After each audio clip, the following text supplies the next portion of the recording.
simulaciones, podamos intentar hacer estas maniobras. Sin embargo, ante todo, importante saber que hacer el diagnóstico es importante y mantener la calma también, porque si uno no mantiene la calma, no toma las mejores decisiones. Entonces vamos a hablar de la distocia de hombros. Digamos que en definición es la impactación del hombro fetal anterior por detrás de la sínfisis púbica materna. Es como si se metiera el hombro dentro de una cavidad. Esa cavidad es la sínfisis púbica materna. Como se impacta, es difícil de sacarlo porque ya se ha metido sobre una superficie donde queda cómodo. ¿Cuándo pasa eso? Vamos a ver cuándo lo podemos hacer como diagnóstico. Entonces, después de que ha salido la cabeza y ha transcurrido un minuto, en ese momento ya debemos poder extraer el resto del bebé. ¿Se acuerdan que hacemos una tracción sobre el hombro anterior y hasta que nos sale todo el hombro anterior, no sacamos el hombro posterior? Entonces, cuando nosotros vamos a hacer ese intento de sacar el hombro anterior y pasa un minuto y no lo hemos podido sacar, en ese instante hacemos el diagnóstico de distocia de hombro. O sea, que estamos siempre pendientes. Una vez sale la cabeza, que es cuando nosotros nos ponemos contentos porque ya van a ser el bebé, todavía no se ha acabado toda la situación, entonces tenemos que traccionar la cabeza hacia abajo para que salga el hombro anterior y una vez eso sucede, ya nace el bebé. Cuando eso no pasa y pasa un minuto, o sea, quiere que ustedes tienen que estar ahí pendientes de una enfermera o alguien que les está contando el minuto, ustedes hacen el diagnóstico. Entonces, ¿cómo vamos a llegar a cómo no vamos a llegar a esa situación en lo posible? Entonces, los factores de riesgo que nos pueden causar o hacer sospechar de que esta paciente pudiera ser una distocia de hombros son los bebés que son macrosómicos, una paciente diabética tipo 1, pero también tipo 2. Si es una paciente con una diabetes gestacional y el bebé más está macrosómico, pues tenemos un factor de riesgo adicional. Es muy frecuente una señora obesa y de baja talla. Entonces estaríamos hablando de que tiene el factor de riesgo de una desproporción cefalopélvica. O la multiparidad. Entonces uno creyera que si una señora ya ha tenido 5 hijos puede tener el sexto sin problema y rápido. Pero no siempre es así, porque tenemos la posibilidad de que o ese bebé sea muy grande o ese bebé inclusive pase muy rápido. No sé si recuerdan, en la clase de parto habíamos hablado que es tan malo un parto demorado como un parto precipitado. Los partos precipitados hacen eso, que no se acomoden los huesos rápidamente y se puedan impactar el hombro al momento de la salida. Entonces, importante que Doctora, Dime. ¿por qué la diabetes tipo 1 como factor de riesgo? No, solamente es para tenerlo en cuenta. No tiene necesariamente un factor de riesgo en el sentido de desproporción cefalopélvica, sino que se encuentran con frecuencia bebés grandes. Entonces, Ah, todas las ok. pacientes con diabetes tipo 1, 2 o diabetes gestacional son pacientes sospechosas de que puedan hacer una distocia de hombro, pero no tiene una connotación específica. Está bien, gracias. Ok. Entonces, multiparidad, me interesa mucho eso porque a veces nosotros nos confiamos que como ha tenido varios hijos, este va a ser fácil. Entonces, ya hemos visto, ayer vimos sangrados, antes hemos visto de preeclampsia, o sea, no podemos descuidarnos en ningún trabajo de parto, multípara o no multípara. En este sentido, es eso, que uno no está seguro que por haber tenido todos sus hijos no vaya a ser una impactación del hombro. Que es importante también cuando los embarazos van prolongados, quizás también por esa misma razón de una macrosomía o una desproporción cefalopélvica. Los expulsivos prolongados, todos van encadenados a desproporción cefalopélvica, ya sea por causa materna o causa fetal. Una macrosomía previa, entonces, ¿qué vamos a hacer con estos factores de riesgo en realidad? Es suponer que podría tener un factor de riesgo para una impactación del hombro y tomar las decisiones en el sentido mismo de saber en dónde vamos a hacer esa atención del parto. No quiere decir que por la atención del parto en un nivel 1, 2 o 3 vaya a ser mejor, pero sí nosotros tenemos que darle las mejores posibilidades a esas pacientes con ese factor de riesgo. Si la paciente les refirió que tuvo dificultades, distocia de hombro previo, pues esa paciente será altamente sospechosa de lo que lo vuelva a hacer. 50 al 60% de los recién nacidos mayores de 4.000 podrían tener esa situación. Sin embargo, hemos tenido pacientes pretérmino que hacen lo mismo, por lo que son pequeños, también se pueden meter en esa cavidad de la sínfisis. Entonces, eso es como cuando uno coge el broche y preciso, cabe el hombro en esa sínfisis y es difícil luego moverlo.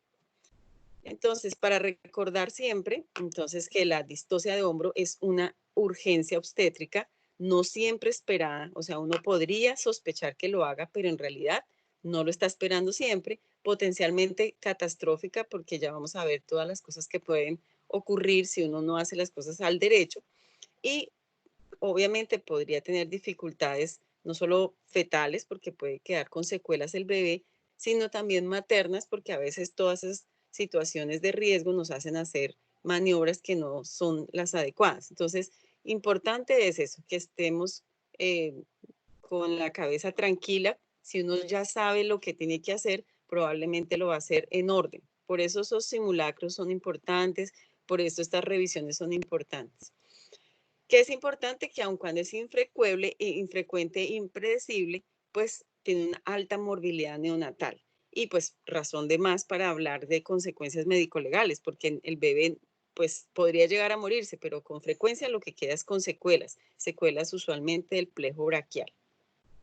Entonces lo importante es hacer una muy buena historia clínica, decidir si esa paciente tiene la posibilidad de hacer una distocia de hombros para tomar las decisiones de remitir, si es momento de remitir.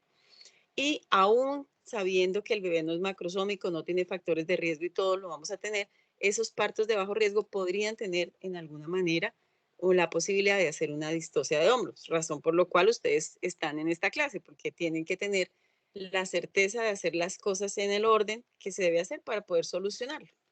Entonces, la distosia de hombro va a ser ese enclavamiento de los hombros a través del estrecho medio. ¿Qué puede pasar ahí también? Que entonces el bebé no rota. Y si no rota, pues se va a quedar impactado en la sínfisis púbica. La incidencia.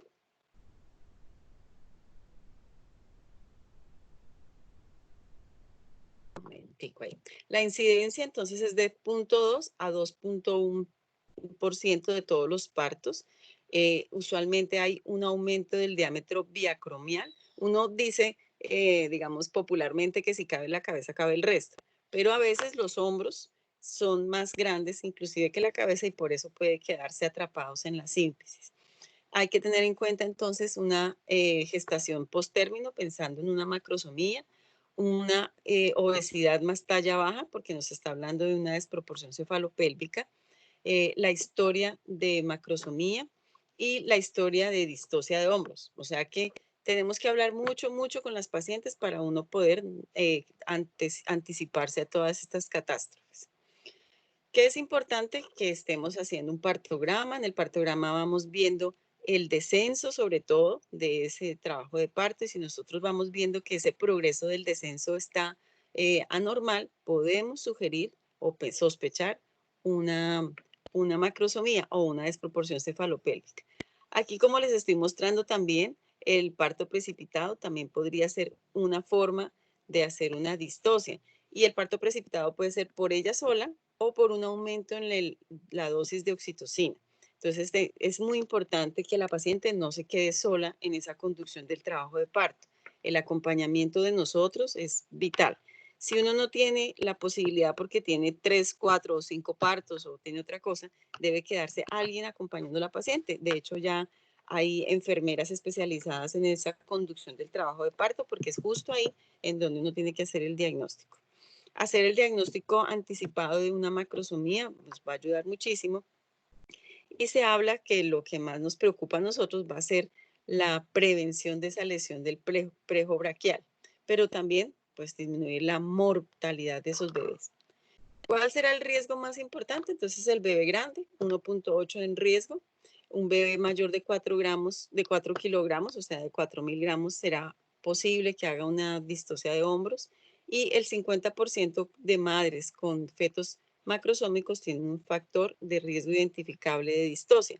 Entonces, hasta ahí sería fácil solamente pensar que los bebés macrosómicos o que tengan distocia, que tengan macrosomía podrían ser los bebés más sospechosos de hacer distocia de hombros. Sin embargo, no olviden que también le pueden pasar a bebés pretérmino y bebé a término, solo que será más fácil resolver el caso en estos bebés que en los bebés macrosómicos porque se quedan atrapados literalmente.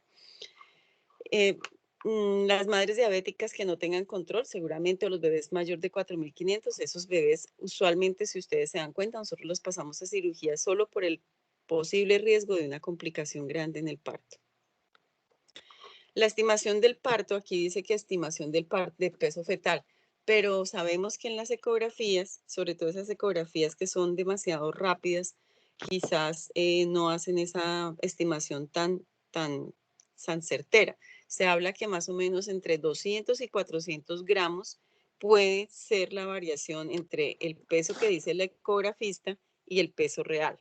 Entonces, nosotros tenemos que tener otras armas para poder hacerlo. Las otras ecografías, la altura uterina, el progreso del trabajo de parto para poder saber si ese bebé está grande. Si un bebé sospechosamente en la ecografía dice 3.900, ustedes súmenle los 400, 200 o 400 y ahí verán que el bebé es un poquito más grande. Si eso da una altura uterina mayor y el bebé y la señora es una talla baja, pues no estén esperando algo que no sea posiblemente una desproporción cefalopélvica. Entonces, evalúen todo, la historia clínica, los antecedentes y el examen clínico, que es muy importante.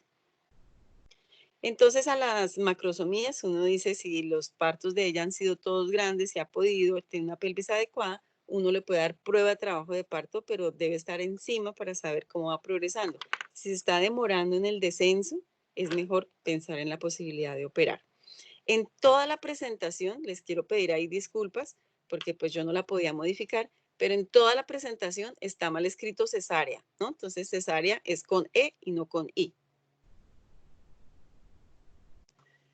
Bueno, respecto a la lesión del plejo braquial, que es, digamos, de lo que más se puede encontrar, vamos a hablar que es una lesión importante, que usualmente de cada distocia de hombros, 6 van a tener esa dificultad y que afortunadamente muchas de estas lesiones pueden regresar, o sea, se pueden volver normales después de terapia, pero algunos bebés quedan con eso para siempre. Entonces, por eso es importante que nosotros, yo creo que cuando ustedes empiezan a atender sus primeros partos, lo que más les impresiona es esa parte cuando hay que hacer la tracción de la cabeza para que salga el hombro anterior. Y eso no se nos debe pasar, o sea, no se nos debe quitar para tener el respeto suficiente, obviamente ya con la práctica y todo, pero el respeto suficiente para calcular ese tiempo entre que sale la cabeza y que salga el hombro anterior. Cuando estén en partos, que nos está pasando eso, ustedes van a ver que se desencadena un montón de maniobras que las hacemos casi sincrónicamente y por eso se resuelven muchos de estas posibles impactaciones. Pero siempre el que nos va a dar temor siempre va a ser esa lesión del plejo braquial.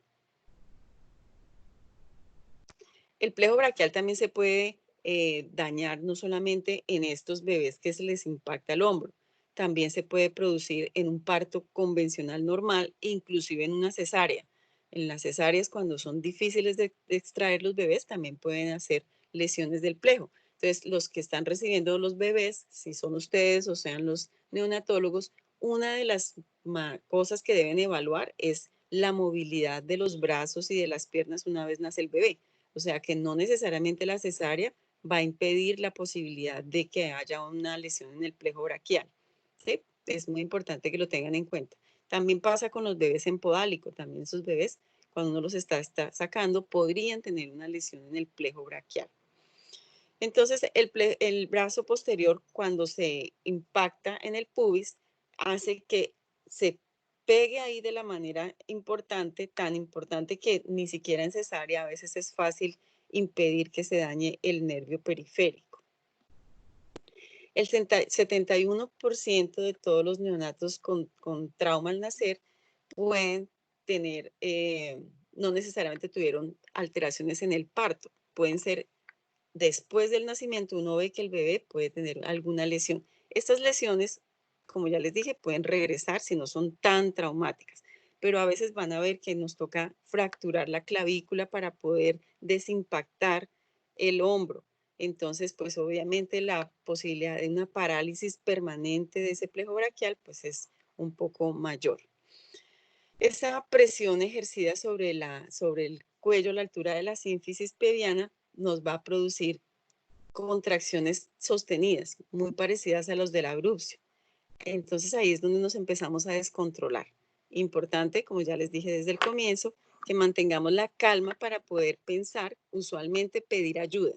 ¿Cuál es la ayuda? La ayuda que vamos a pedir es una persona que esté más tranquila que nosotros y obviamente una persona que nos va a ayudar a hacer las diferentes maniobras que les voy a mostrar. Voy a pasar un poquito más de esto.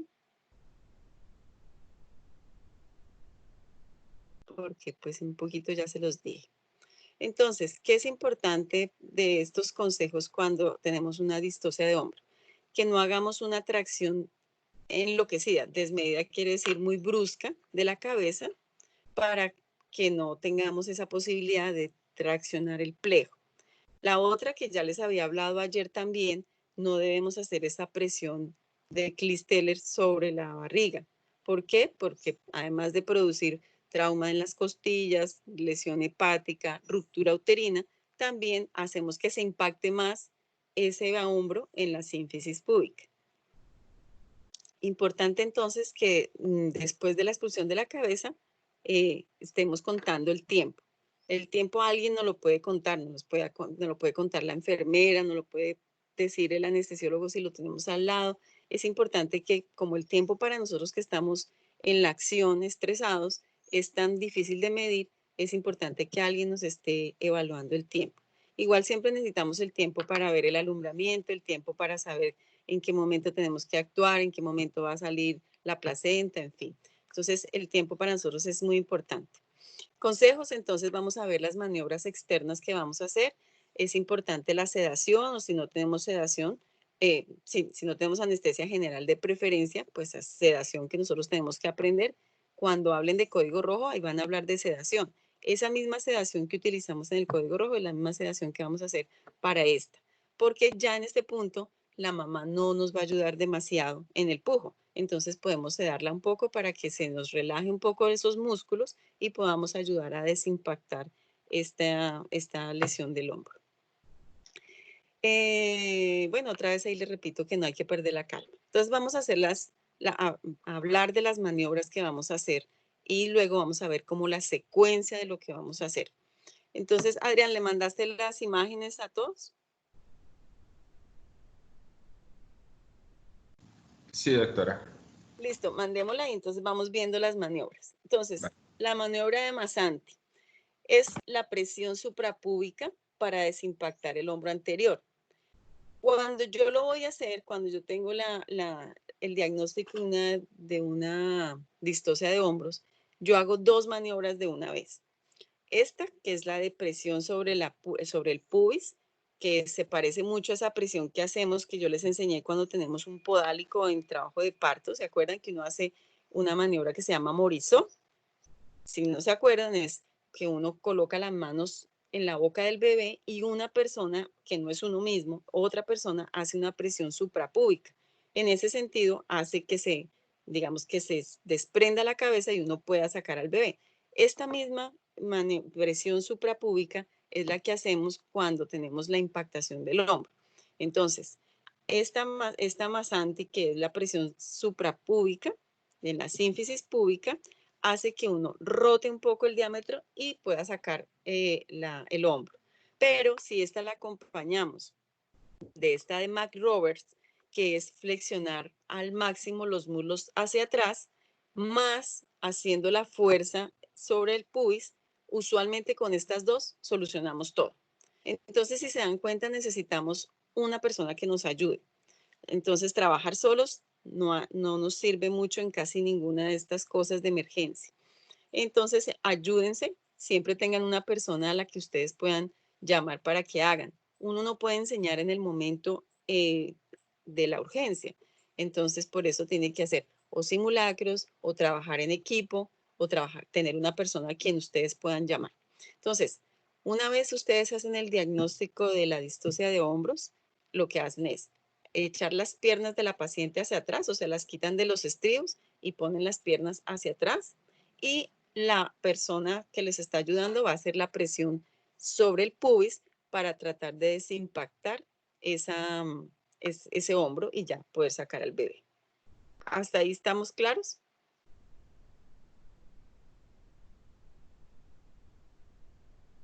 Espero que estén mirando las imágenes para que puedan ver las dos. Entonces, hacemos el diagnóstico, llamamos a una persona que nos ayude, la enfermera que esté al lado de nosotros puede echar las piernas de la señora hacia atrás para cambiar de ángulo o la persona que nos viene a ayudar va a hacer una presión sobre la sínfisis púbica sobre la sínfisis púbica, no, sobre el pubis, para que se desimpacte de la sínfisis púbica el hombro. ¿Qué están haciendo ustedes? Traccionando de forma sostenida la cabeza fetal. Es muy importante que en esta otra maniobra, que es la de McRoberts, pues estemos cambiando el ángulo. Una vez que hacemos el cambio del ángulo, uno puede girar un poco el hombro para cambiar el ángulo también del hombro y a veces solamente con eso se resuelve la distosia. Ahí dice que el 50%, pero yo creo que en mucho más del 50% se resuelven con estas dos maniobras, utilizando. Entonces, si se dan cuenta, ahí necesitamos 3 personas más la paciente para que podamos solucionar esta distosia de hombros.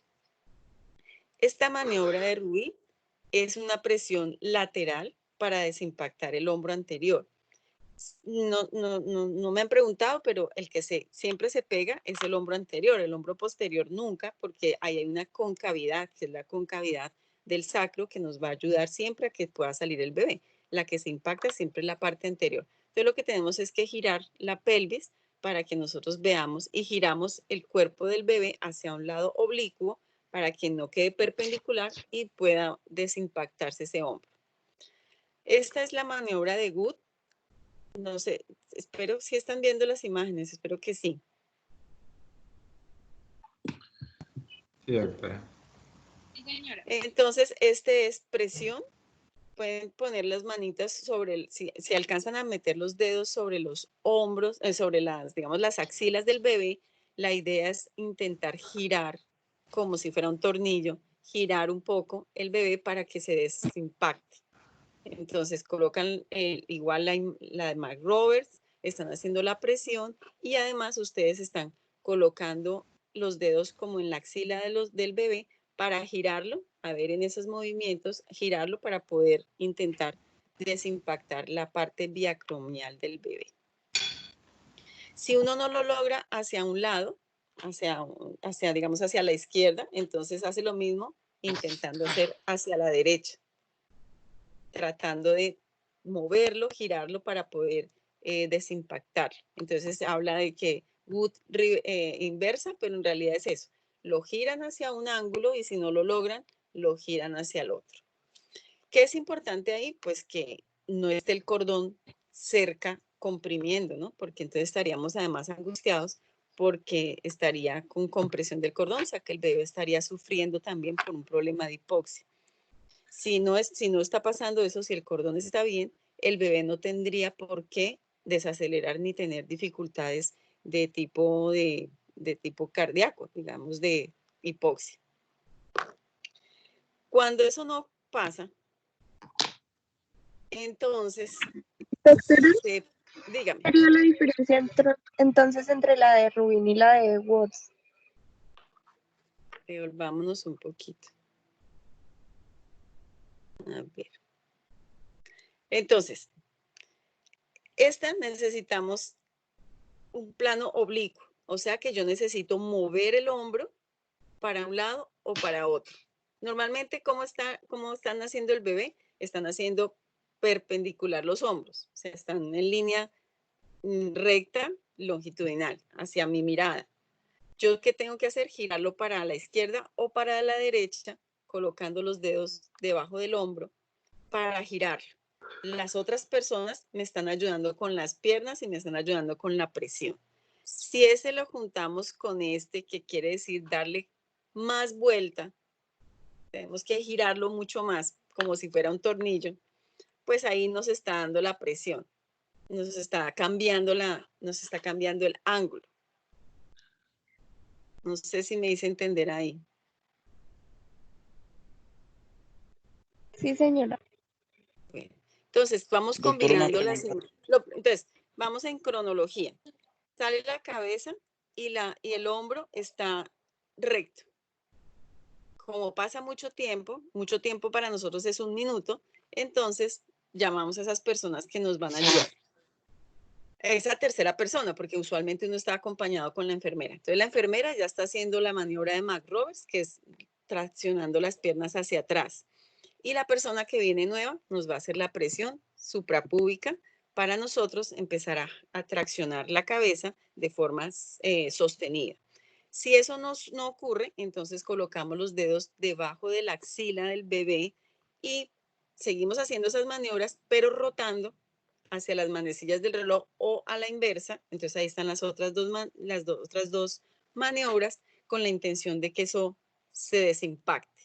No lo logramos, entonces tenemos que reducir ese diámetro biacromial. ¿Cómo lo hacemos? Con la fractura de la clavícula de forma intencional. Uno creería que eso es imposible, que uno pueda hacer una fractura de la clavícula. Pero en esa situación de riesgo y en un bebé que es frágil, la fractura no es tan impensable, o sea, no es tan difícil. De hecho, por eso cuando hay instrumentación es muy importante que uno tenga en sus dedos, dedo con dedo, las espátulas para que la presión que uno puede hacer no sea tan fuerte sobre la cabeza fetal. O sea, lo que les quiero decir es que las personas, hombres y mujeres, ante un estrés pueden ser tan bruscos o tener una fuerza tan grande que pueden ser dañinos. Y en este caso, no dañinos. Vamos a solucionar un problema. Vamos a disminuir ese diámetro biacromial de la manera que tenemos que solucionar, porque estamos ahí en un punto en que no es ni para adelante ni para atrás se puede mover ese bebé. Entonces se fractura una sola clavícula y con eso debe disminuir el diámetro biacromial. Yo he visto, pero yo no he hecho, una fractura bilateral. No, nunca lo he visto. O sea, he visto ya los bebés con las fracturas bilaterales. ¿Qué puede pasar? Pues obviamente cuando nace el bebé puede haber una lesión como un neumotórax, pero necesitamos solucionarlo. ¿Cuánto puede pasar en todas esas maniobras? Si se dan cuenta, son poquitos minutos, porque es que uno va haciendo una cosa tras otra.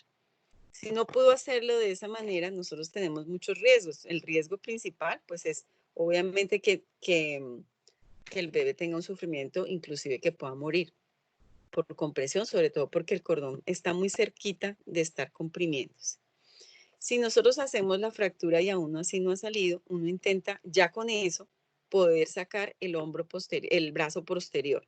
Y una vez sacando el hombro posterior, uno puede girar un poco más el tórax para poder desimpactar el hombro anterior. Entonces ya les dije, solo se impacta el hombro anterior, pero el brazo posterior nos puede ayudar a reducir también ese diámetro y poder sacar al bebé. No está tan chévere ninguna de estas, ¿no? Pero es importante que por lo menos las primeras dos las tengan muy en la cabeza porque son la mayoría, con esas solucionamos el problema. Lo que sigue después de esto, todo es una tras otra dificultad. A veces uno cree que en la obstetricia las cesáreas son la solución de todo, pero en una distocia de hombros el hombro se pega tanto, se impacta tanto, que ni siquiera traccionando por vía abdominal es tan fácil de sacar. Entonces, por eso es que uno siempre intenta por vía vaginal sacar, hacer todo lo que hemos hecho de aquí hasta este punto.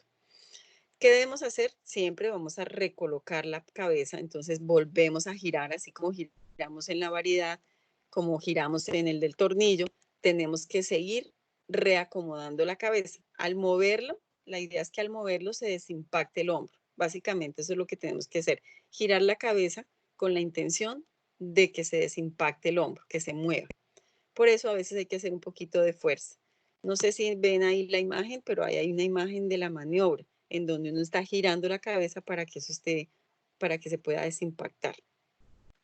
Cuando uno está haciendo eso, pues la señora está primero adolorida, asustada porque nos está viendo a todos que estamos haciendo algo, ¿cierto? Entonces, razón por lo cual uno debe utilizar algunos medicamentos. Si tenemos analgesia, sería excelente porque entonces uno refuerza la peridural y le queda más fácil para hacer todas las maniobras, o inclusive si tuviera la peridural, de una vez está lista para hacer una cesárea en caso de necesidad.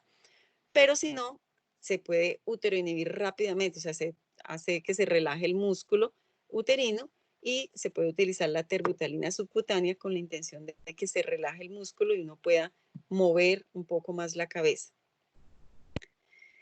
Lo del cordón que ya se los había dicho, uno siempre tiene que estar pendiente de la frecuencia cardíaca. Les va a costar trabajo escuchar la frecuencia porque estamos justo encima del hueso donde podemos evaluar la frecuencia, pero podemos ir viendo, por ya ahí podemos hacer pulsos yugulares, podemos tocar la yugular del bebé para poder saber cómo está la frecuencia cardíaca.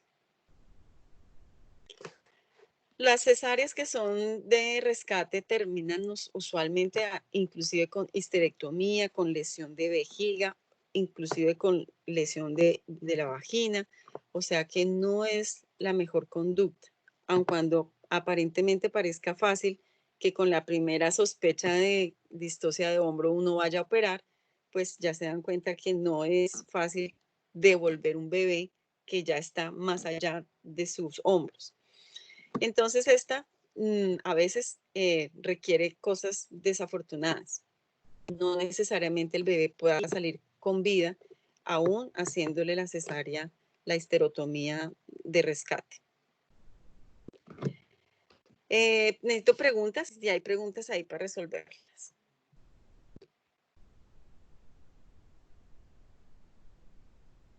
Doctora, en vez de usar la terbutalina, ¿se puede, por ejemplo, usar el nifedipino también como tocolítico o está estrictamente regulado que debe ser la Lo que terbutalina? pasa es que la forma de actuar de la nifedipina es de 4 a 6 horas. Es por vía oral. Entonces, no podemos. O sea, quisiéramos porque ya antes habíamos hablado que la terbutalina no es un mejor medicamento, no es lo que uno más quiere, puede hacer edema pulmonar, mil cosas, taquicardia, mil cosas. Pero resulta que es que nosotros tenemos una emergencia. Entonces, si tuviéramos un anestesiólogo, lo que tenemos que dar es un anestésico que nos relaje el útero, básicamente. Pero no siempre tenemos eso, por eso que tenemos que tener algo que nos pueda ayudar en nivel 1, en el rural, en el donde sea que ustedes estén. Y no, por eso la nifedipina no la colocamos acá, porque la nifedipina se demora. El sulfato de magnesio se va a demorar mientras cogen la vena. O sea, por eso, si se dan cuenta, es un medicamento subcutáneo. Entonces, si tienen la terbutalina, la usan. Si no, siguen adelante sin más. Si acaso la sedan. ¿Ok? Listo, doctora, gracias. Entonces, dime. Una pregunta, después del diagnóstico que ya se hizo de distocia de hombros y uno, ¿cuánto tiempo tiene entre pues realizar todas las maniobras que usted nos estaba contando a Yo no creo decidir? que te demores más de 5 minutos haciendo todas. Entre Ok. 5 y 10 minutos tú estás haciendo todo. Lo que pasa es que en realidad a ustedes se les va a hacer eterno. Ustedes van a creer que pasó toda la vida entera ahí, porque son situaciones de riesgo, de emergencia. Por eso les estoy diciendo, hay que prepararse, tener en la cabeza la posibilidad de que eso nos puede pasar para poder actuar en consecuencia. Si todos gritamos, nos asustamos y todo, lo que vamos a hacer es tardar en hacer las maniobras que ya hemos estado hablando. ¿Sí? Entonces, importante que son minutos, o sea, un minuto entre que salga la cabeza y el hombro, ustedes seguro se van a desesperar. Un minuto tal vez ni alcanza a medir el minuto, porque uno solamente te espera cuando sale la cabeza que inmediatamente nazca el bebé. Entonces, un minuto es bastante. En ese minuto es que ustedes te están llamando a las personas para que vengan a ayudar, pero ya saben que está pasando algo raro. O sea, un minuto es, solo cuenten un minuto, en realidad un minuto es mucho entre que sale la cabeza y el hombro. Así que el tiempo que transcurre es muy poquito en realidad, porque uno está haciendo casi todas las maniobras. Haces las dos de una vez, la de Mark Roberts de una vez la vas haciendo con la presión suprapúbica. Y ya cuando ya estás viendo que ese 50% que tenías de que se solucione el problema no se está dando, las otras vienen más rápido todavía. Cuando uno decide una cesárea, si ustedes están alejados del sitio donde vayan a hacer una cirugía, igual crean que es que no es lo mejor, la mejor conducta. La mejor conducta no es hacer una laparotomía, por muchas razones. El desastre que uno hace devolviendo una presentación de eso y más impactado es mucho más grande inclusive que todo lo que pueda pasar en un parto vaginal. Entonces siempre lo que vamos a hacer lo vamos a resolver en la mayoría por vía vaginal. Entonces sí, no pasa mucho tiempo, en realidad no pasa mucho tiempo. Ponle por mucho 10 minutos, de 5 a 10 minutos por mucho, antes de decidir uno hacer una cirugía. Bueno. Sí, señora, gracias.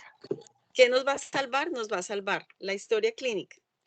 O sea, como estamos expuestos a que nos pueda pasar a todos en cualquier momento, en cualquier atención de parto, nosotros tenemos que cuidarnos en el sentido mismo de cuidar a la paciente, remitiéndola cuando tenemos alta sospecha de que pueda ser un parto traumático, ¿cierto? Entonces, donde no tenemos escapatoria, ni siquiera legal ni nada, y moral tampoco, es que uno no haya hecho una buena historia clínica y no haya detectado que el bebé pesaba 5.000, por ejemplo, o no haya detectado que la señora medía 1,40 y era obesa y diabética. Nosotros tenemos que, es muy, muy importante hacer la buena historia clínica y ver los factores de riesgo para cada entidad. Para esta entidad que ustedes mismos tienen que resolver en el instante, pues sean muy obsesivos con esa historia clínica.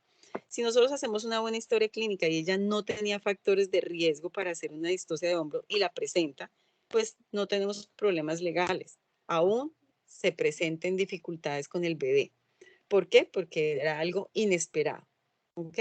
Entonces, si es algo inesperado, pues la resolución de algo inesperado es inesperado también.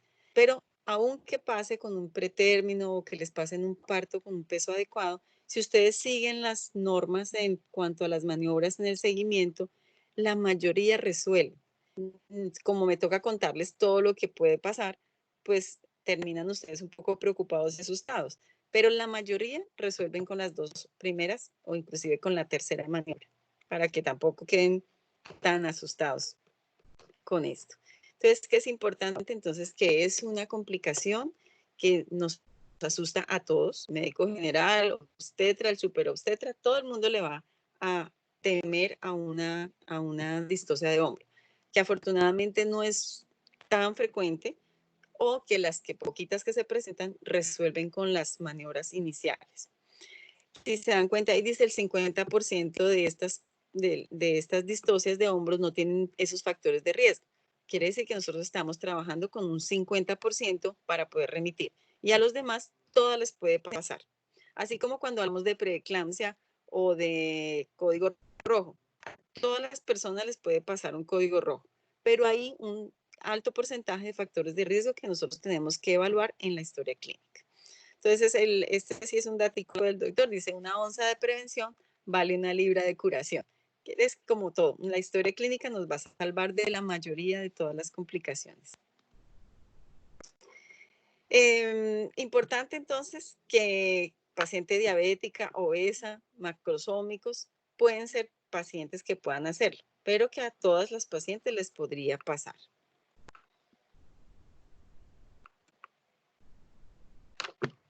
¿Qué puede pasar en una situación máxima? Pues el bebé podría morir, ¿verdad? Si nosotros tenemos ya una histerotomía, una cesárea, el bebé podría morir porque la cabeza queda a este lado y el cuerpo puede quedar al otro. Así que digamos que eso es lo más bochornoso, feo, dramático de una distocia de hombros que no se pueda resolver. No es lo que uno ve con frecuencia, no es algo que uno no pueda ahora con ecografía, con una buena historia clínica y todo, no es algo que se presente con muchas veces, pero sí es que tiene que quedarles en ustedes en la cabeza las principales maniobras para resolverlo, porque pueden ser ustedes no los que estén atendiendo el parto, sino los que les van a ayudar, los que sean llamados. Los que están llamados tienen la tarea de solucionar porque están con la cabeza fría y porque quizás recuerden todo esto que estamos hablando. La persona que está estresada después de 3 o 4 o 5 horas de estar atendiendo a la paciente, a veces se le puede olvidar estas maniobras. Entonces, ojalá que ustedes sean los salvadores de todas estas pacientes que puedan hacer una distocia de hombros. Listo, chicos. ¿Hay más preguntas?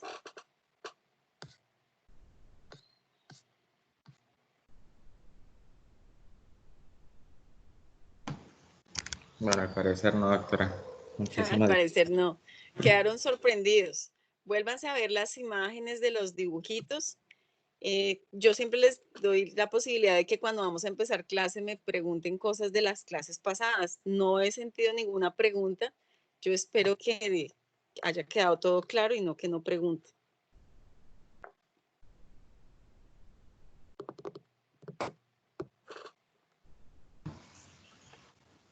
Vale, doctora, muchas gracias. Ok, léanse un poquito.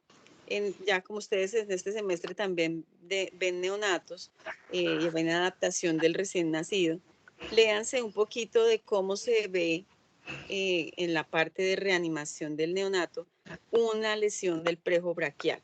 No todo lo que uno le pide a los bebés cuando se sospecha, pero sí cómo se ve el bebé en la adaptación. Entonces ustedes van a ver que el hombro lo dejan quieto, que el signo de moro no lo hacen de la misma manera. Entonces, échense una revisioncita como para que complementen.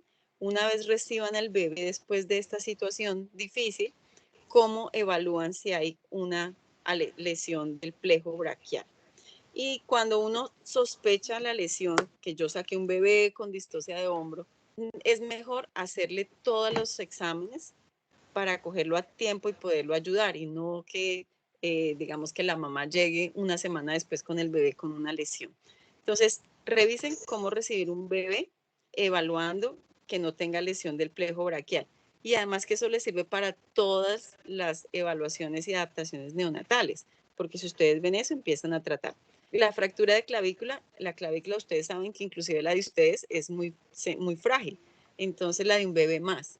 En un parto normal también puede haber una lesión de clavícula, en una cesárea puede haber lesión de clavícula. Entonces, revisen cómo se porta un bebé, cómo se mueve un bebé cuando tiene una lesión como esta. Ese es como el apunte que tienen que revisar.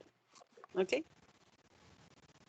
Vale, doctora. Doctora, ¿una fractura la clavícula? O sea, ahí del bebé, en medio del ¿Cómo? parto. La ¿Cómo? pregunta es Sí. que, sí, O sea, hace ¿cómo presión, se fracturó? hace presión digamos, en la mitad, en la diáfisis del hueso, es la parte más delgada. Entonces, en ese sitio vas a hacer una presión hacia adentro. Como cuando ustedes tienen un huesito de esos de pollo que van a romper. Hacen presión hacia adentro y de verdad, eso se rompe muy fácil. De verdad, un bebé es demasiado frágil. ¿Con qué intención? Pues ustedes saben que le están haciendo un daño, pero es un daño menor para un efecto grave, una urgencia, que es la impactación del hombro. Esa decisión usualmente no la van a tomar solos. Entonces uno tiene que escribir en la historia clínica, se hace consenso donde se decide hacer fractura intencional de la clavícula. ¿Sí? Y ya ustedes saben que la fractura de clavícula se soluciona bien. El problema pues puede ser un neumotórax, pero no todos los bebés hacen neumotórax, solo que hay que estarlo vigilando. Seguro ese bebé va a estar hospitalizado, revisado, tomándole radiografía y demás. Es un huesito bastante frágil y ya les cuento. Entonces hacen presión sobre la diáfisis del hueso para poderlo fracturar. Siguen haciendo todas las maniobras y el bebé se desimpacta de donde está pegado.